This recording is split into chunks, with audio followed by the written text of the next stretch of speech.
역대하 21장 1절부터 7절까지입니다.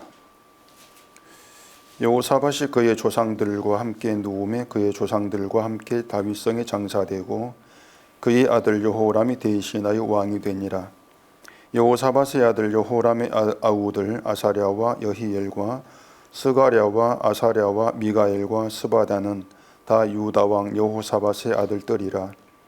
그의 아버지가 그들에게는 은금과 보물과 유다 견고한 성읍들을 선물로 후히 주었고 여호람은 장자이므로 왕위를 주었더니 여호람이 그의 아버지의 왕국을 다스리게 되어 세력을 얻은 후에 그의 모든 아우들과 이스라엘 방백들 중 몇 사람을 칼로 죽였더라.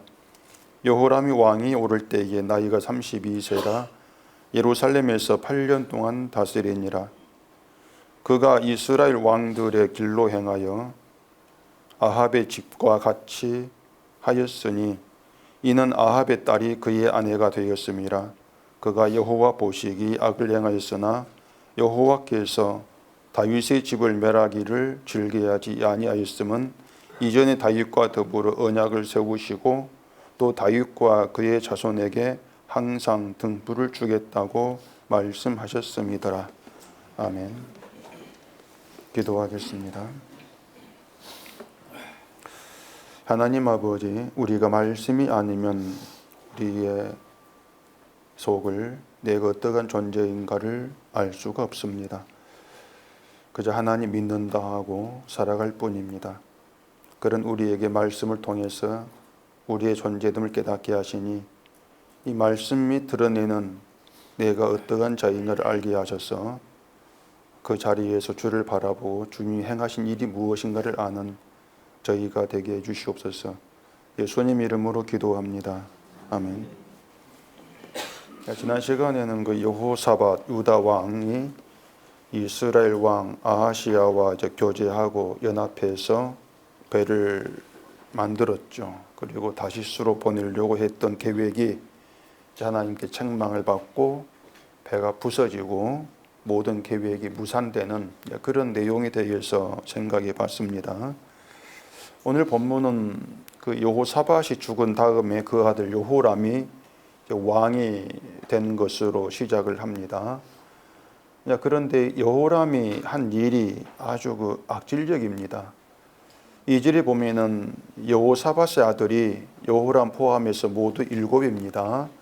여호람, 아사랴, 여히엘, 스가랴, 아사랴, 미가엘, 스바랴 이렇게 7명인데 그리고 뒤에 또 3절에 보시면 그 아버지 여호사밧이 장자인 여호람에게는 장자니까 왕위를 물려줬고 나머지 6 아들에게는 은금과 보물과 또 유다의 견고한 성읍들을 다 선물로 후히 주었다.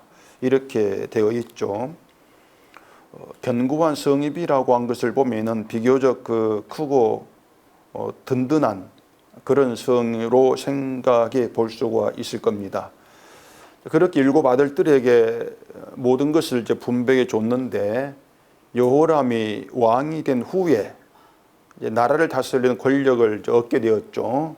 권력을 얻은 다음에 모든 아우와 또 이스라엘 방백 중 몇 사람을 칼로 죽여버리는 그런 일을 자행을 한 것입니다. 악을 행한 것이죠. 그리고 6절을 보십시다. 그가 이스라엘 왕들의 길로 행하여 아합의 집과 같이 하였으니 이는 아합의 딸이 그의 아내가 되었음이라. 그가 여호와 보시기에 악을 행하였으나. 여기 보면은 그 여호람의 아내가 아합의 딸로 나오는데 이름이 아달랴입니다. 아달랴인데 이스라엘 왕 아합과 이세벨의 딸입니다. 나중에 이제 또 이 아달랴가 한 일을 보면은 유다의 악녀다 이렇게 말할 정도로 엄청난 악을 행합니다. 조선의 악녀 그러면 얼른 대표적으로 떠올리는 것이 장희빈이죠. 그것처럼 유다의 악녀 그러면 아달랴 이렇게 말할 정도의 여자였습니다. 이렇게 이제 아합의 딸이 아내가 되었다고 말한 다음에 그가 여호와 보시기에 악을 행하였다 이런 얘기를 하고 있단 말입니다. 이걸 보면은 여호람이 악을 행하는 일에 아내인 아달라의 영향을 받지 않았을까, 이렇게 생각해 볼 수가 있는 겁니다. 뭐 사람이 자기 아내에게 푹 빠져 있다면은 누구처럼 아내가 실세가 되어 가지고 아내의 말을 들어 주었을 것이다, 이렇게 생각해 볼 수가 있겠죠. 그런 점에서 어쩌면은 동생을 모두 죽인 것도 아내의 입김이었지 않겠는가, 그렇게 짐작도 해볼 수가 있다는 얘기입니다.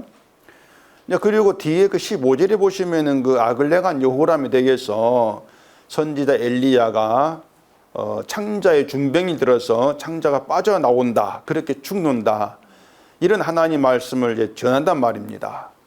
그만큼 여호람의 행한 악이 심각했다, 심했다, 이렇게 이제 얘기할 수가 있겠죠. 자, 그렇게 봤을 때에 우리를 난처하게 하는 것이 뭔가 하면은 이런 성경 이야기 속에 우리가 들어가기가 쉽지가 않다는 겁니다. 왜 그런가 하면은 지금 이 본문의 이야기, 현실이나 또 환경, 또 벌어진 일들, 이런 일들이 사실 우리와는 완전히 다르지 않습니까? 일단 우리는 아달랴처럼 악한 아내를 두지를 않았습니다. 뭐 은속교 아내들만 해도 뭐 천사라고까지는 말할 수 없겠지만은, 그런데 뭐 그런 대로 다들 좋은 아내들 아닙니까? 그러니 뭐 아내의 악한 영향을 받을 위험이 없다고 할 수 있을 것이고, 또 뭐 왕이 되는 것도 아니고, 또 동생이 뭐 6이나 되는 것도 아니니까 그 많은 동생을 죽일 일도 없지 않겠습니까? 그렇게 보면은 이 여호람이 행한 악이라고 하는 것이 사실 지금 우리와는 상관이 없는 다른 이야기처럼 우리는 듣게 될 수가 있단 말입니다. 그렇기 때문에 이 본문 이야기 속에 들어야 난처해진다, 이렇게 얘기할 수 있는 것이에요. 그러면 여호람의 경우는 그렇다 치고, 그럼 요사밧의 일은 어떻겠습니까? 배를 만들어 가지고 항구 도시 다시스로 보내서 무역을 해가지고 나라의 재정을 증가시키겠다, 이런 계획으로 비록 악하지만 아시아와 연합을 했다, 이런 이야기는 우리와 상관없는 이야기라고 사실 할 수가 없는 거예요. 우리도 사람을 사귈 때에 저 사람이 신앙, 그걸 생각하기보다도 나에게 돌아올 이익을 먼저 생각하지 않겠습니까? 그 사람이 신앙이 있는 거 없는 거, 이건 전혀 고려사항이 아니라고 하는 것입니다. 아주 쉽게 노골적으로 말하면은 돈을 생각하면서 세상에서 얼마나 즐겁게 사는가에 관심이 쏠려 있다, 이런 얘기가 된단 말입니다. 세상에서의 내 인생, 그게 우리의 관심의 전부로 되어 있단 말이에요. 그러다 보니까 누가 내 신앙에 영향을 주지 않는가, 사실 관심부리가 아니란 말입니다. 누가 이 땅을 살아간 내일에 뭔가 좀 도움을 줄 수 있겠는가, 그게 관심인 것이죠. 그래서 여러분들이 하나님을 믿는 자로 세상을 이제 살면서 이러한 것이 내 신앙을 흔들고 또 십자가로 향한 길을 가지 못하도록 영향을 끼친다, 이런 생각들, 그럼 이건 내가 뭘 해야 돼? 그런 생각을 해본 적이 있는가 생각해 보세요. 어떤 그런 생각 가운데에서 우리가 살고 있는가, 그걸 돌아보시라는 얘기입니다. 정말 진심으로 우리 마음이 십자가에 빠져 있고 예수님의 은혜 때문에 내가 세상을 산다, 이런 상태의 그 마음이 아니고서는 사실 우리 신앙 생각하지 않고 세상을 그냥 살아간다고 할 수밖에 없어요. 그게 우리 방식이니까. 그렇기 때문에 세상에 누군가가 또 어떤 일들이 내 신앙을 흔든다, 영향 끼친다, 그런다 할지라도 그걸 눈치를 채지 못하고 그냥 살아가는 거죠, 내 좋을 대로. 그렇다면 교회에 나오던 또 성경을 알고 복음을 알던 우리 자신이 악을 행하는 자로 분류될 자가 아닌가, 이러한 문제를 좀 심각하게 생각해 봐야 한단 말입니다. 여호람, 나는 좀 거리가 멀구나, 이것이 아니고요. 그 여호람을 악을 행한다 이렇게 말했다면, 그럼 나는 그렇게 여호람처럼 악을 행한 대로 분류될 자가 아닐까, 내가. 그런 점들을 심각하게 돌아봐야 한단 말입니다. 난 괜찮아, 안심이야, 그건 잘못된 거죠. 누구 마음대로 그렇게 나를 생각하겠습니까? 그 말은 지금 역대하 21장에서 여호람이란 사람이 저지른 악행, 이 악행을 보면서 뭐 이런 사람이 다 있노? 탄핵해가지고 왕의 자리에서 파면에 사형시켜버려야지. 그렇게 나와 상관이 없는 그런 이야기를 덮어버린다면은 그것이 바로 마음을 하나님께 두지 않고 세상의 사고방식대로 살고 있다는 그런 증거일 수밖에 없단 말입니다. 나는 세상 어떤 것으로부터도 영향받지 않고 하나님을 믿는 믿음을 살고 있어. 이렇게 생각하고 있는 것이죠. 우리가 그 바울이 쓴 편지를 보면은 그 편지 중에 아주 심각하게 말한 그 내용들이 있는데 그 중에 하나가 저주를 받을지어다 이겁니다. 편지 내용에 고린도전서에서는 주를 사랑하지 않으면 저주를 받는다 이렇게 얘기했고 갈라디아서에서는 다른 복음을 전하면 저주를 받는다 이렇게 말했단 말입니다. 우리가 예수를 믿고 구원을 바란다. 구원을 바란다는 그 점에서 이 저주를 받는다는 말은 아주 정말 심각하게 들어야 됩니다. 정말 심각하게 들어야 돼요. 근데 그 저주를 받는다는 그 말을 심각하게 듣냐고 하는 것이죠. 정말 심각하게 듣고 있을까?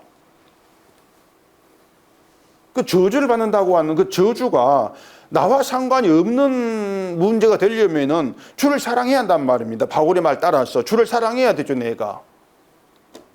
그리고 다른 복음이 아니라 참된 복음에 우리가 있어야 돼요. 그래야 저주와 거리가 멀지 않겠습니까? 그럼 어떠냐 말이에요. 이 둘 다 정말 우리는 문제 없는 자라고 할 수 있냐 말입니다. 주를 사랑하는 문제나 다른 복음. 나는 괜찮아, 나는 상관없어. 이렇게 말할 수 있겠나 이게요. 만약에 주를 사랑하지 않고 참된 복음에 있지 않으면서도 저주를 받는다는 이 말에 전혀 관심을 두지 않는다. 그런 말에 마음이 전혀 가지 아니한다. 그렇다면 그것은 그 저주를 받건 말건 나 그 관심 없어. 이런 태도일 수밖에 없는 겁니다. 저주가 뭔데? 저주는 난 받고 안 받고 신경 안 써. 그런 태도이지 않겠습니까? 결국 그 말은 저주보다도 더 관심을 두고 있는 더 큰 문제가 항상 우리 속에 들어있다는 겁니다. 그래 저주 관심이 안 가는 것이죠. 저주보다 더 큰 관심거리. 그것이 9988-123. 건강하게 뭔가 돈 걱정하지 않고 잘 먹고 잘 사는 거. 결론이 뭔가 하면은 마음을 다른 데 두고 산다는 얘기, 다른 데 두고 산다. 그게 우리 마음이란 말입니다. 그게 정확한 진단입니다. 우리 여러분 마음에 대한. 그러니까 내 인생에 대한 절실함이 있어요. 내 미래에 대한, 노후에 대한 절실함은 있는데 복음에 대한 절실함은 없다는 것입니다. 그런데도 뭐 성경을 안다, 예수를 믿는다, 나는 성도다, 이런 말을 한다면 그건 너무 좀 그 염치 없는 짓이라고 생각되지 않습니까? 정말 염치 없고 뻔뻔한 것이죠. 정말 뻔뻔한 거예요. 그 사람들이 그 뭐 선교를 하네, 구제를 하네, 봉사를 하네 하면서 하나님의 일에 열심인 것처럼 얘기를 하긴 하는데 그런 것들이 보면 하나하나가 아주 비겁한 자기 변명입니다. 사실은요. 아주 비겁 변명이에요. 그러니까 사람이 보세요. 복음에 대한 절실함이 없이도 선교할 수 있습니다. 구제도 할 수 있는 거예요. 근데 성경은 우리가 할 수 있는 일이 아니고 할 수 없는 일을 가지고 이야기하고 있습니다. 성경은. 그게 성경이에요. 할 수 없는 일을 가지고 이야기를 하고 있다면은 우리는 성경 이야기 속에서는 그냥 아무것도 할 수 없는 자들입니다. 그렇지 않습니까? 할 수 없는 일을 가지고 이야기하니까. 그런 것 성경에서 우리는 누구냐? 아무것도 할 수 없는 자다. 그렇게 보셔야 한단 말이죠. 그런데 아무것도 할 수 없는 사람이 뭔가 해보겠다. 이렇게 나온다면 그것이 결국은 모든 게 실패예요. 하나님께 아무것도 뭐 도달되지 않는, 전혀 하나님께서 거기에 그걸 가지고 말씀하지 않는, 이쁘다고 하지 않는, 그렇게 나오니까 실패일 수밖에 없는 것이죠. 한다고 해봐야. 그렇게 아무것도 한 것이 없이 실패한 것밖에 없는데 그런 사람이 구원을 받는다. 그 이야기를 하고 있는 게 성경입니다. 구원받을 만한 사람이 구원받는 이게 성경이 아니고요. 도무지 구원받을 수 없는 사람이 구원받는 그 이야기예요. 이게 성경이다. 이렇게 보셔야 한단 말입니다. 저 사람은 똑같은 악을 행한 자인데 그런데 구원을 받는다. 아, 이게 복음의 능력이구나. 이게 주의 피로 용서의 덕분이구나. 은혜이구나. 그렇게 해서 마음이 십자가로 향하게 되어지는 거. 이걸 느낄 때에 그 십자가로 향한 마음이라고 하는 것이 내 의적 관계없이 뭔가 끌어간다는 얘기입니다. 내 마음을 십자가에 둔다. 우리는 그걸 통해서 주가 일하시는구나. 이래 고백이 나오는 것이에요. 그래 모든 게 나와 상관이 없는 일이란 말입니다. 그렇기 때문에 뭔가 해보겠다고 하는 것 자체가 실패다. 우리가 성경을 이런 방향으로 보게 되면 아무런 문제가 없습니다. 정말 문제 없습니다. 그런데 자꾸 저 사람 좀 하면 안 돼. 내가 이 사람 본받아야 되겠다. 이런 생각을 가지고 그런 방향을 보기 때문에 늘 문제가 돼요. 성경 그걸 문제 삼습니다. 그걸 그냥 넘어가지 않아요. 성경은. 그건 늘 문제를 삼아요. 자, 저 사람처럼 하면 안 된다. 이 생각 가지고 본문을 본다면 우리는 이미 저 사람, 요람처럼 하면 안 돼. 이런 생각이 되겠죠. 근데 그게 뭔가 하면은 내가 말씀을 실천해내고 이미 나는 말씀이 성공한 그런 사람은 날 보지 않겠습니까? 난 저 사람 하지 않아. 그럼 이 말씀 실천한 거예요. 본문의 내용을. 이미 성공한 거란 말입니다. 그렇게 성경을 보는 것이 사탄이 우리를 유혹하면서 데려간 저주받은 길이란 말입니다. 이게 심판의 길이다. 이 점들을 여러분들이 좀 잘 정리하면서 여러분 속에 남겨져야 됩니다. 이런 이야기들이. 여호람이 동생 6 죽였어. 이건 중요하지가 않습니다. 그 행위는 그게 중요하지가 않아요. 6명이나 죽였네. 자, 가인이 동생 아벨 한 사람 죽였죠. 그 가인이 아벨을 죽인 것하고 여호람이 동생 6 죽인 것하고 둘 중 어느 게 더 무거운 죄가 되겠습니까? 1번은 가인, 2번 여호람, 3번 이미 답이 나왔네. 둘 다 같다. 둘 다 같은 거예요. 중요한 게 뭔가 하면은 그냥 뭐 찍는 게 아니고 왜 둘 다 같다고 해야 되는지 이걸 알아야 되겠죠. 왜 둘 다 같은지. 행위를 보게 되면요, 6을 죽인 여호람의 죄가 더 무거울 수밖에 없지 않겠습니까? 행위를 보면은 세상은 한 사람을 죽인 것과 6사람 죽인 것을 동일한 무게로 판결하지 않습니다. 세상 법이라고 하는 것은 죄목은 살인 같아요. 세상은 살인 같은데 한 사람보다 6사람 죽인 것을 더 무겁게 판결하지 않습니까? 한쪽은 무기징역이라 한쪽은 사형이란 말입니다. 근데 성경에서는 사람이 살인이라는 죄를 행한 것으로 말하지 않고 죄가 사람을 다스리는 것으로 말합니다. 다시 얘기할게요. 성경은 누가 이 사람이 저 사람이 살인이라는 죄를 행했어 이렇게 말한 것이 아니고 죄가 사람을 다스리고 있어. 그런 가운데 살인 행위가 나온 것이야. 이렇게 얘기한단 말이에요. 그래서 한 사람을 죽이든 6사람을 죽이든 죄를 이기지 못하고 죄의 다스림 받고 있다. 이런 점에서 같다 그 말입니다. 둘 다 같은 거예요. 그러면 살인과 도둑질의 죄는 다른가 하면 그것도 아니죠. 도둑질도 똑같이 죄의 다스림 받고 있는 것입니다. 여호사밧처럼 자기 나라가 부강하게 되는 걸 꿈꾸고 아시아와 교제한 것도 죄의 다스림 받고 있는 거예요. 그런 점에서 같은 거예요. 같다. 같은 죄다. 그래서 여호람의 죄를 더 특별히 악하거나 무겁다. 그렇게 보면 안 된단 말입니다. 그렇게 보면은 난 여호람이 아니야. 늘 그렇게 나갈 수밖에 없어요.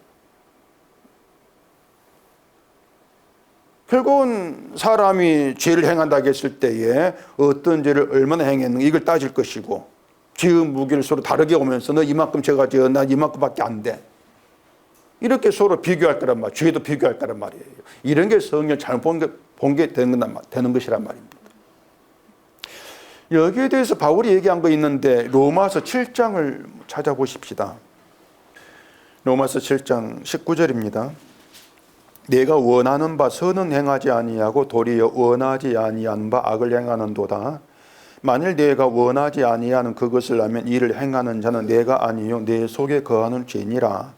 그러므로 내가 한 법을 깨달아 노니 곧 선을 행하기 원하는 나에게 악이 함께 있는 것이로다.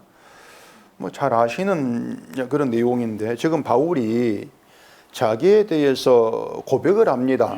고백을 하는데, 일단 바울은 선을 행하는 것을 원하고 악을 행하는 것을 원하지 않는다고 말합니다. 뭐 그건 우리도 뭐 마찬가지 않겠습니까? 일반적으로 사람이라고 하는 것은 선을 행하는 선한 사람으로 살고 싶어 하지, 악을 행하는 악인 되고 싶어 하지를 않는단 말입니다. 이게 사람인데, 우리 마음인데, 그런데 그 선을 행하고 싶은 그 마음에, 우리 마음에 죄가 들어와요. 죄가 들어와 가지고 죄가 우리 마음을 차지하고 있다. 그 얘기란 말입니다. 선을 향하고 싶은 마음에 죄가 들어왔다. 그런데 죄가 더 힘이 세가지고 선을 행하고 싶은 내 마음이 죄를 이기지를 못한다는 얘기예요. 죄를 이기지 못한다. 그렇기 때문에 결국에는 내가 원하지 않은 악을 행하더라. 이게 바울 얘기란 말입니다. 그렇기 때문에 원하지 않은 악을 행한다면 그것은 내가 아니고 내 속에 거하는 죄가 행하는 것이다. 이게 바울의 말입니다. 죄가 행하는 것이야. 이게 마치 뭐 바울이 악을 행하는 것에 대한 책임을 자기가 아니라 자기 속에 있는 죄에 돌리는 것처럼 이렇게 생각될 수가 있는데, 바울이 말하고 싶은 것은 자기에게 악이 함께한다. 근데 그 악을 떨쳐버리지를 못해. 악을 이기지를 못해. 이게 나야. 그 얘기를 하고 있는 거예요. 이게 우리 현실이란 말입니다. 우리가 감당할 수 없고 정말 이길 수 없는 괴물이 하나 들어와 가지고 내 마음을 집것을 차지하고 있다는 것이에요. 우리 마음을. 그렇게 해서 정말 선을 행하고 싶어하는 나를 이기면서 악을 행하게 한다. 그렇게 되면 우리는 악에 대해서 백전백패입니다.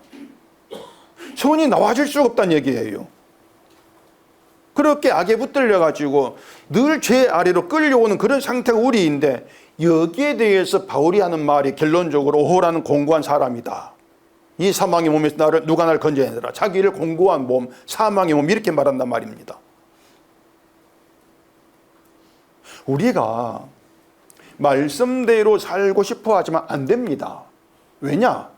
의지가 계속이 아니에요. 내 마음속에 말씀대로 살고 싶어하는 선한 마음이라 합시다. 그 마음이 있는데 그 마음이 죄가 들어와서 나를 이기고 있단 말입니다. 그러니 내가 원하지 않은 악으로 끌고 가더라. 이게 우리이기 때문에 선을 행하는 일에 인간의 희망이 있는가 없는가 이렇게 묻는다면 희망이 없어요. 이게 인간이란 얘기입니다.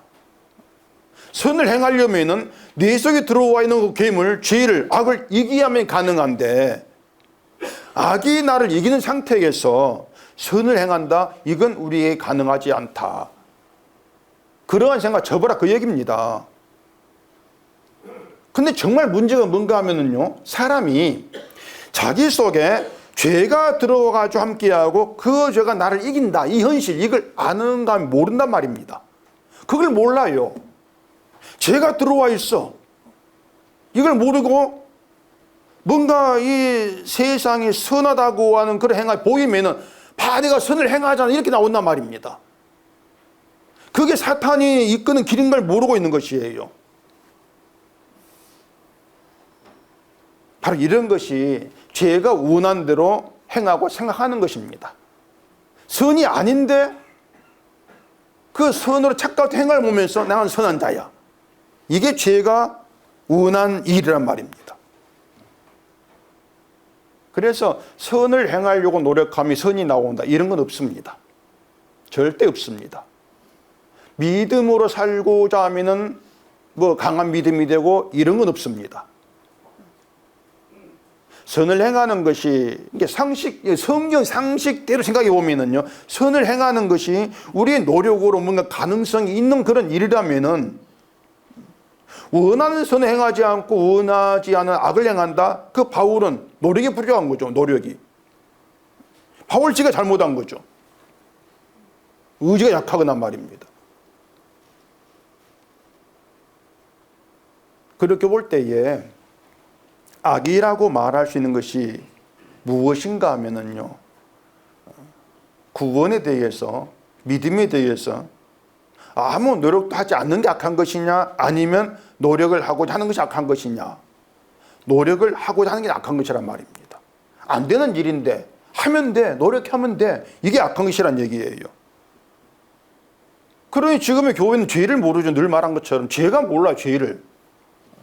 인간의 마음속에 뭐가 들어와 있는지 이걸 모른단 말입니다. 로마서 바울이 말 읽은 할지라도 이건 바울이 믿음 있기 전에 얘기야, 이렇게 그냥 마음대로 해석해 버리는 것이죠. 자꾸 그 악하다, 죄가 된다, 이런 행함을 기준해 가지고 판단하기 때문에, 행함이 악하면 죄가 있고, 뭐 행하면 선하면 죄가 없고 선이 있고, 이렇게 그 죄와 선을 따지는 것인데, 바로 이런 것들이 하나님께서 죄로 보시는 것이다. 악을 행하는 것으로 보시는 것이다. 이걸 여러분이 염두에 두셔야 돼요. 그 6절 여러분 보시면, 다시 보시면은 그가 여호와 보시기에 악을 행하였으나 이렇게 말하고 있지 않습니까? 여호와 보시기에, 우리가 아니에요. 여호와 보시기에 이건 악하다, 그렇게 말씀하는 것이 바로 악으로 규정된단 말입니다. 그게 악이에요. 그게 악이다. 그 말은 우리가 보실 때, 우리가 보시기에 이게 악하다, 목사가 보시기에 악하다, 그렇게 악으로 규정된 것이 없다, 그 말입니다. 여러분이 악하다 하면 주장해 봐야, 하나님은 우리가 말한 걸 악으로 규정하지를 않고 있단 말이에요. 그러면 여호람이 여호와 보시기에 악을 행하였다고 하는 것을 보면은 동생 6을 죽인 일을 두고 하신 일이 아니란 얘기입니다. 우리가 볼 때에는 동생 6 죽인 게 악한 것이죠. 근데 하나님 보시기에는 동생 6 죽인 그 일을 가지고 하신 말씀이 아니란 얘기예요. 그 6절에 보세요. 그가 이스라엘 왕들의 길로 행하여 아합의 집과 같이 하였다, 이렇게 말하지 않습니까? 아합의 집과 같이 했다. 그게 악이란 말입니다. 아합의 집과 같이 한 거. 그리고 그렇게 한 것을 아합의 딸이 아내가 되었기 때문에 이렇게 얘기하고 있단 말입니다. 아내가 된 아합의 딸 아달랴의 영향을 받아가지고 이스라엘 왕들의 길로 행하여 아합의 집과 같이 했다. 하나님 이것을 바로 악을 행하는 것으로 보신다, 이 이야기죠. 우리가 정말 오늘 이 심각성을 가지고 생각해야 되는 것이 바로 이겁니다. 하나님께서 악으로 보시는 것, 그 문제예요.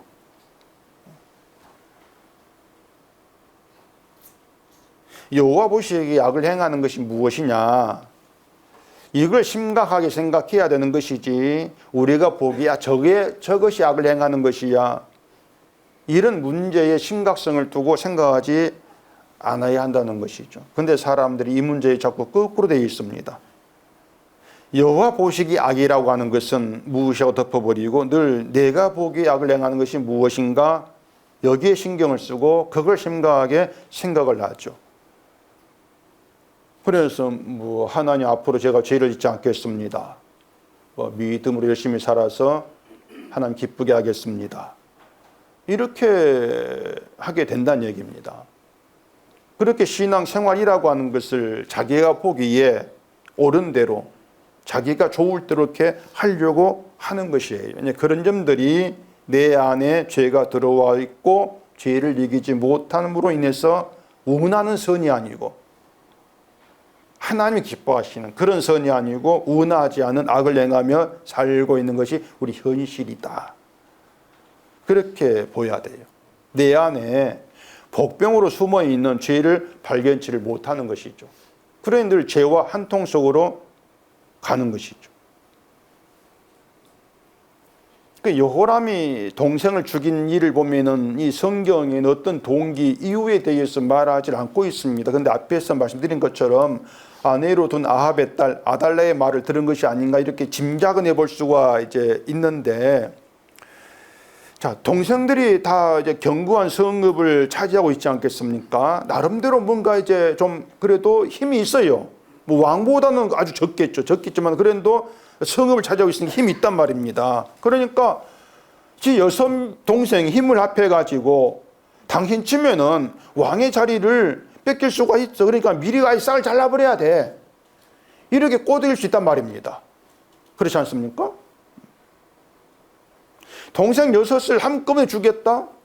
이건 어떤 그런 계기 말고는 달리 생각할 어떤 이유가 될 만한 것이 사실 없어요.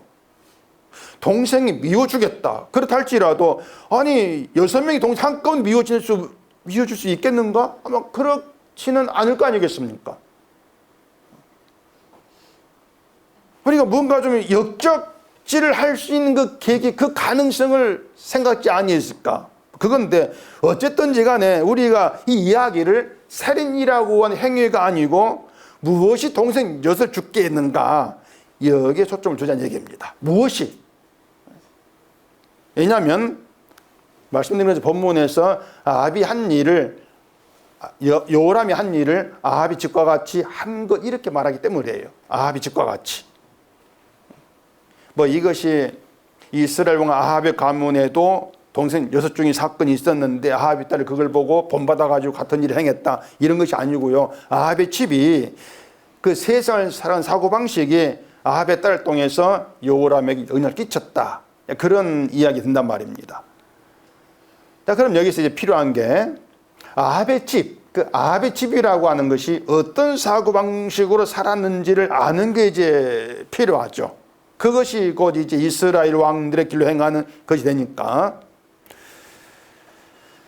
이건 이제 우리가 그 아합만 보고 생각할 것이 아니고 아합 이전의 왕들까지 우리가 봐야 됩니다. 그래야만 이스라엘 왕들의 길이 뭔가를 알 수가 있어요. 열왕기상 15장을 찾아보십시다. 열왕기상 15장 25절입니다. 유다의 아사 왕 둘째 해에 여로보암의 아들 나답이 이스라엘 왕이 되어 2년 동안 이스라엘을 다스리니라. 그가 여호와 보시기에 악을 행하되 그의 아버지의 길로 행하며 그가 이스라엘에게 범하게 한 그 죄 중에 행한지라. 자, 이걸 잘 보시면은, 자, 이스라엘의 초대 왕이 여로보암입니다.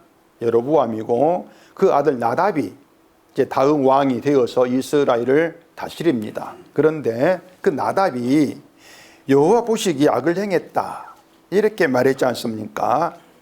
그리고 그것을 아버지의 길로 행한 것, 이렇게 말한단 말입니다. 그러니까 여로보암의 길로 행한 것을 나답이 범한 악으로 이렇게 말한단 말입니다. 그러니까 여로보암의 길과 이스라엘이 같아요. 같은 줄을 얘기한단 말입니다. 자, 그러면 다시 또 뒤에 열왕기상 15장 33절 또 보십시다. 유다의 아사왕 셋째 해에 아이야의 아들 바아사가 디르사에서 모든 이스라엘의 왕이 되어 24년 동안 다스리니라. 바아사가 여호와 보시기에 악을 행하되 여호람의 길로 행하며 그가 이스라엘에게 범하게 한 그 죄 중에 행하였더라. 여기 바아사란 사람은요, 여로보암의 아들이 아닙니다.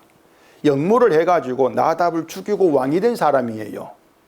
이 바아사를 두고도 여호와 보시기에 악을 행하였다, 이렇게 말합니다.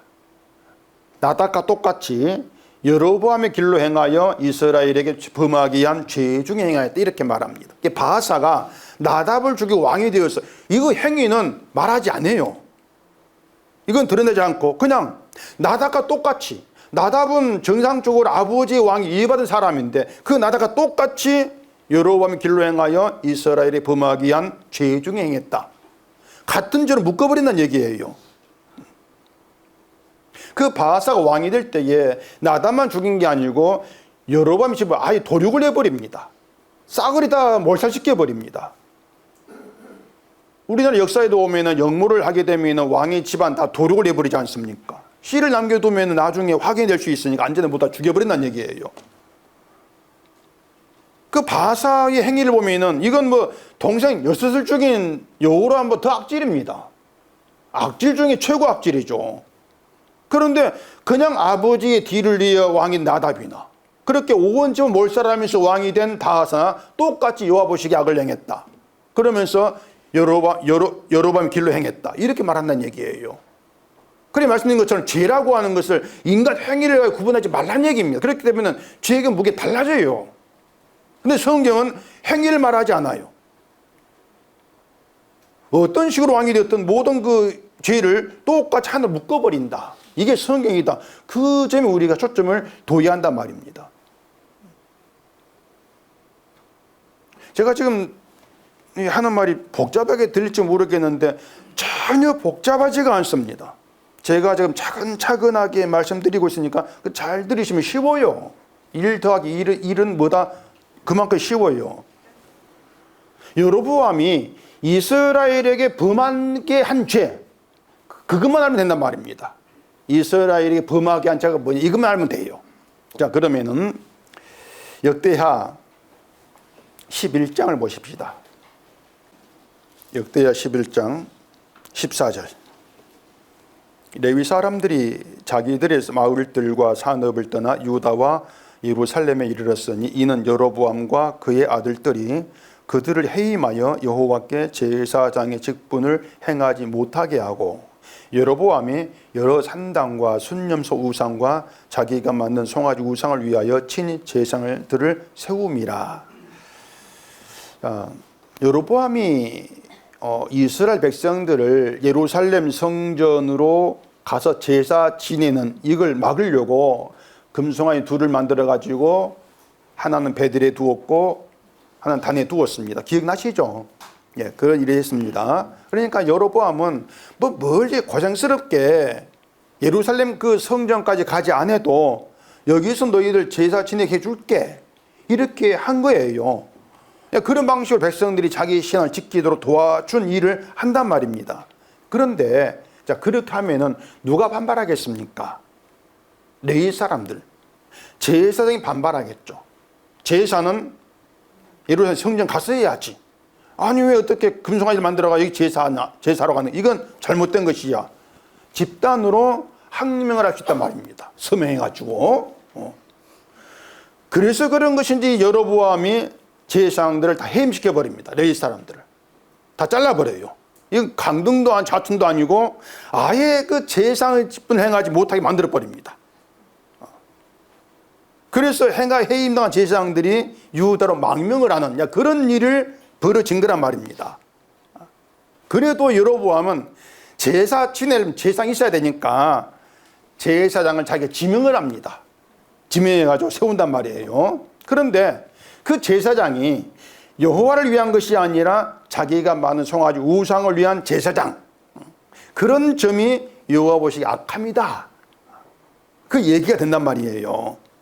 그럼 여기서 또 악함이 우상 섬긴 것, 또 그렇게 보시면 안 된단 말입니다. 그렇게 되면 나 우상 안 섬겨 이렇게 나간다는 얘기예요. 우리 신보가. 근데 행위를 보지 말라 그 얘기예요. 자, 그러면은 생각해 보세요. 성전에 제사장이 있는 것하고 송아지 우상을 위한 제사장이 있는 것하고 다른 점이 뭐겠습니까? 성전 제사장이 있고 없고 그 차이를 말씀드리는 것입니다. 뭐가 다르겠을까? 뭐가 다를까?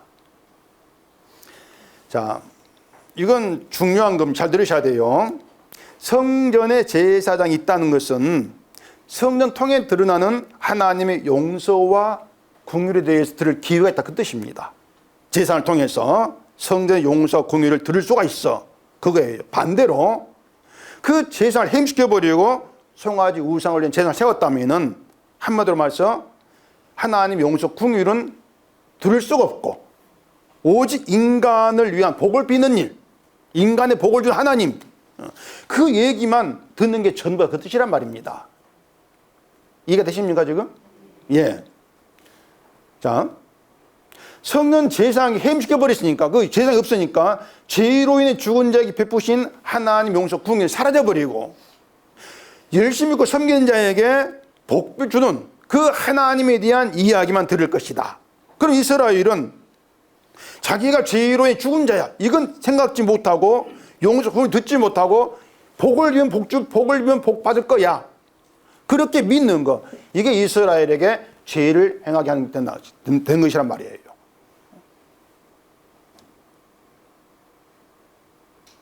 인간이 죄로 인해 죽은 자라고? 그건 나와 상관없는 일이다. 난 내 믿음으로 하나님 거 섬기면서 내 뜻을 이루는 믿음으로 가겠다. 이게 악을 행하는 것이란 말입니다. 난 하나님 용서 궁이라도 알아. 모르는 게 아니야. 알아. 아는데 그게 전부가 아니잖아. 용서 받았으니까 지금은 내가 용서 받은 자로 하나님을 위해 살아야지 않겠는가. 이게 악을 행한 것이란 그 말입니다. 성경은 인간이 하나님을 위해 살 수 없다 하는데, 선을 행할 수 없다 하는데, 그럼 자꾸 뭔가 해보겠다고 하는 것이에요. 그게 악이라는 걸 모른다는 얘기입니다. 왜? 성령 제사장이 없으니 사라져버렸으니까. 하나님, 저는 다른 욕심 없습니다. 그냥 뭐 998, 124 이것만 됩니다. 그게 욕심인 걸 모르는 것이죠. 그게. 여러분, 사람이라고 하는 것은 자기가 가진 걸 지키기 위해 살지 않습니까? 그렇다고 해서 가진 것을 만족하는가 하면 그것도 안 돼요. 더 가지려고 땀 흘리면서 남이 가진 것만큼 나에게 달라, 늘 그렇게 하니까 찾지 않습니까? 신앙 문제도 나에게 이익이 되는가, 이걸 중점으로 생각하고 말입니다. 이런 것들이 이스라엘 왕들의 길로 행하는 것이야. 하나님 용서 궁이 없는 길이야, 그 말이에요. 간단히 말하면 그것이 바로 하나님 보시기에 악을 행하는 것이다. 이런 점에서 여호람에게 동생 6을 죽이게 한 죄가 우리 속에 있다. 같은 죄로 묶여진다. 이런 얘기입니다. 이게 우리 현실이라면, 죄가 우리 가운데 있고 그 죄가 동생 6 죽인 죄와 같은 죄다. 그렇다면 우리가 드려야 될 말이 뭐겠습니까? 죄로 인해 죽은 자를 용서하신 하나님 은혜와 궁, 이 이야기를 드려야 되죠. 그 이야기가 우리가 드려야 될 이야기 전부란 얘기입니다. 십자가로 이루신 하나님의 사랑 이야기, 이걸 드려야 되죠. 그게 정말 우리를 살리는 그런 이야기 된단 말이에요. 본문 7절 보십시다.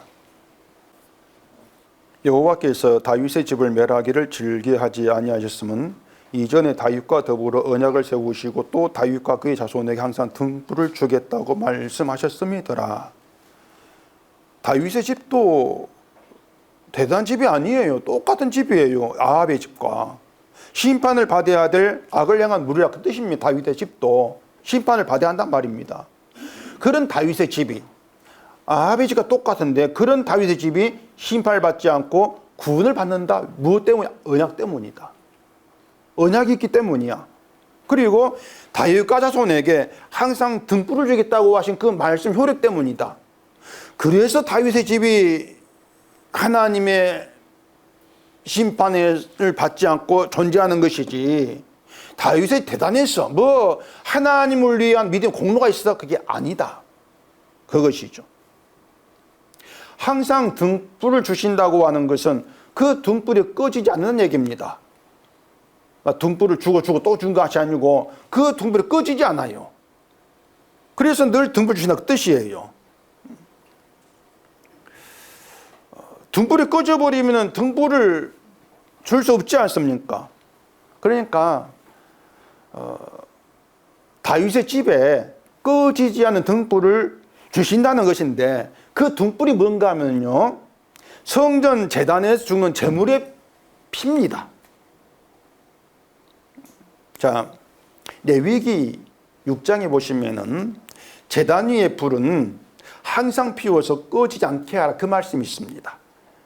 제단 제사 지내고 나면 불 껐다가 다시 또 피우고, 그게 아니고요, 늘 제단의 불은 꺼지지 않게 하라, 이 말씀이 있습니다. 그리고 향로에 제단 위에 불을 채워서 하나님께 분양하라. 또 이 말씀이 있어요. 이게 의미하는 것이 뭔가 하면은 하나님으로부터 용서가 계속해서 베풀어진다 그 얘기입니다. 수요일 레위기 듣고 계신 분이 이해가 빨리 되실 것인데 다시 또 설명할게요. 하나님께 향로에 불을 채워가지고 갑니다. 분향하러. 그 의미가 뭔가 하면 불은 심판을 의미하는 것이에요. 불을 들고 하면은 내가 심판을 받을 사람입니다. 그런 그 고백으로 가는 거예요. 그런 고백으로. 그런 인간으로. 그런데 그 향로를 분향했는데 들고 나온단 말입니다. 멀쩡히 살아가지고 왜 나오느냐? 그 나오게 된, 가면은 죽어야 될 신발자인데 어떻게 살아나와? 하나님 그 사람을 멸하기를 즐거워하지 아니했어. 무엇 때문이야? 무엇 때문입니까? 용서 때문이라 그 얘기예요. 용서 때문이다. 이게 레위기예요. 그것이. 그게 제사장이 하는 일이고 말입니다. 그러니까 꺼지지 않는 등불. 이게 뭔가 하면은 항상 하나 용서가 너희 속에 살아있어. 너희는 내 용서 효력 가운데 있어. 그 얘기를 하고 있는 것이에요. 용서가 계속 베풀어진다. 이게 언약의 백성이다 그 뜻이란 말입니다. 그리고 이스라엘은, 유다는 그 용서 덕분에 심판받지 않고 살고 있는 것이죠. 용서 때문에. 용서의 힘이란 얘기입니다. 용서의 힘이다. 용서의 능력이다. 그런데 만약에 나는 내 힘으로 살아가. 난 내가 잘 믿어가지고 복받아. 이렇게 나와버린다면은 그것은 하나님의 용서 긍휼을 싸그리 무시한 것이 되기 때문에 그걸 가지고 하나님이 내가 보기에 그건 악한 것이야. 이렇게 말씀하고 있는 거예요. 쉽죠? 대답이 없네. 이러면 안 되는데.